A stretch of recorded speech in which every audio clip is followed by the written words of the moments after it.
Let's talk about sleep apnea. Did you realize that 98% of people with sleep apnea have low vitamin D, according to a study that I just read, which I'll put a link down below? So sleep apnea or obstructive sleep apnea, which is known as OSA, is majorly linked with a low vitamin D situation.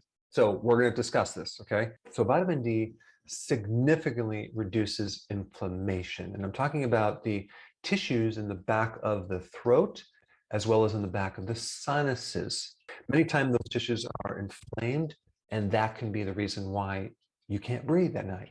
Also, vitamin D supports an overactive immune system. And many times when you have an overactive immune system, you have certain parts of your body, certain tissues that are inflamed. The sinuses, the back of the throat, and even the lungs, and that can obstruct your breathing. And then vitamin D also has a direct effect on your sleep cycles. It helps you get into a deep, restful, rejuvenating sleep. It helps support the delta wave of your sleep, which is the deeper levels of sleep. And without sleep, you just don't get enough repair. Now, I just want to differentiate between the type of vitamin D. In this video, I'm talking about vitamin D3, not vitamin D2. There's been some reports that vitamin D2 can actually create insomnia. So you always want to make sure you take vitamin D3. So a deficiency in vitamin D affects both sleep apnea and your sleep quality in general. Without vitamin D, you're more likely to get low back pain, which is going to keep you up at night. I mean, try to sleep with low back pain. It's very difficult. Also, snoring is linked to a vitamin D deficiency. I mean, snoring can actually wake you up by itself. And if your spouse is deficient in vitamin D and they're snoring, that can keep you up. And then I also mentioned less delta wave sleep. The delta wave is where you get this nice, deep, rejuvenating sleep. And without vitamin D, it's very difficult to get into that delta wave sleep. Now, without vitamin D, your stress levels are higher, your mood is usually lower, and you're not going to be able to sleep with more stress. Without vitamin D, your cortisol levels will be off. And without proper cortisol balance, that can affect your sleep as well. Cortisol is a stress hormone, and too much cortisol keeps you in this flight or fight mode. And also, if you don't have enough vitamin D, you might tend to grind your teeth, which can affect your sleep cycles as well, probably because you have this internal stress that you're just not able to fully relax.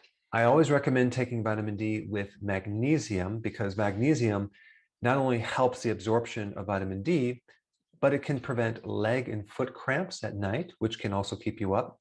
And lastly, vitamin D is majorly associated with insulin resistance.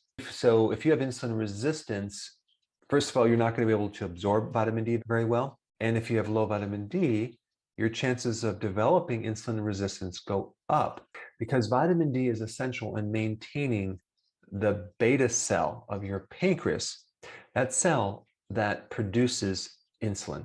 And vitamin D helps keep the free radicals and the oxidation at a very low state in that beta cell. So in other words, to keep this to a short video, if you have sleep problems or sleep apnea, just start taking more vitamin D. And I would recommend a minimum of 10,000 IUs of vitamin D right before you go to sleep. And make sure you take magnesium with it. So if you're enjoying my content, which I hope you are, and you're applying this knowledge to your health, and you have a success, I would really appreciate you sharing your success story. So click the link down below to my website where you can upload your success story so you can help inspire others. Hey, before you leave, I just wanted to give you a little quick history on some of the books that I wrote. This was one of the first books. It's called Dr. Berg Body Shapes. It was my attempt at writing about body types. What was very interesting about this book is I actually did all the images myself. Don't ask me why. They look actually not quite as professional as some of the images that I have in the new book. But anyway, this is my first attempt right here called Dr. Berg's Body Shape Diets. And then I wrote a book more extensive called The 7 Principles of Fat Burning. I don't even have a copy anymore, actually, because it's outdated. The next book, I put about 1,000 hours into this one right here called The New Body Type Guide. Major updates on the body types. I put a lot of energy into this. It has professional images, graphics, all sorts of things. Now, the problem with this book is it doesn't really describe what this is really about. Body types are only a small portion of what's in this book. And that's why I changed the name to the Healthy Keto Plan, okay? If you happen to have this book, you don't really need this book because there's some only very, very minor updates. But if you don't have this, you need to get this one right here. This book goes into every single detail that you would ever want to know about. It goes into the 7 principles of fat burning. It goes into hormones, the body types, the basic keto plan. It goes into intermittent fasting. I talk about the 10 fat burning triggers and blockers and fat burning strategies with a lot of details in every single chapter. I go into body issues that interfere with losing weight. There's very few people that just have a weight problem. They have a lot of body issues, whether it's sleeping problems, stress problems, inflammation, menopause. I cover that extensively in this book. Then I talk about how to get rid of stress, and I show you a technique. Then I get into exercising. And then I have a lot of really good recipes in this book as well. So this is a good reference guide. On my website, if you get this book, you get this one free. It's called Healthy Keto Intermittent Fasting.